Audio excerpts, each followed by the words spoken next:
Ассалаумағалейкум баршаңызға.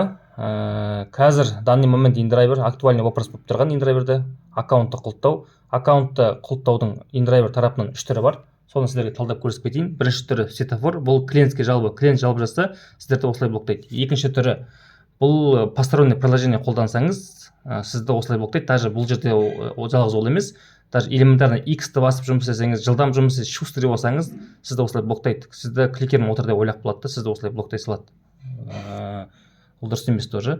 Үшінші блоктау түрі бір телефонды блоктау. Бұл вообще дұрыс емес, потому что бұл жерде сіздің телефоныңызды блоктайды. Яғни сіздің телефоныңыз ендігі индрайверге жарамай қалады деген сөз. Былайша айтқанда 150 мың теңге, 200 мың теңге минусқа ұшырайсыз бұл жерде. Бұлай неге блоктайды? Сіз, например, аккаунтпен отырсыз, осы аккаунтыңыз блокқа кетті, получается, саласызды телефоннан аккаунт шығарып тастайсыз да, басқа аккаунт тіркейсіз на телефонға уже. Анау аккаунт негодный болып қалды ғой. Сол кезде жаңағыдай бір телефонмен бәленбай аккаунтпен кірдім деп, не основном осылай блоктайды. В общем, қазір блоктың түрі өте көбейіп жатыр, күн сайын блок болып жатыр. Жалпы межгородта енді конкуренция болмағаннан кейін осылай болады. Бұлар уже водитель бұларға толық, бұларға уже межгород жүретін таксистер керек емес, сондықтан да осындай жасап жатыр.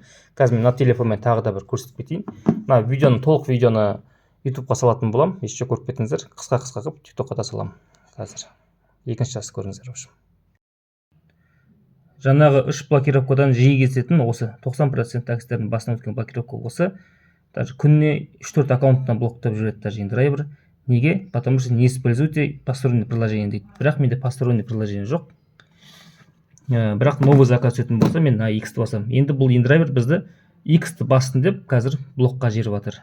X-ті баспасақ біз заказ аламаймыз. Потому что уведомление через Google келгеннен Google-да 3 секундқа дейін задержка болуы мүмкін.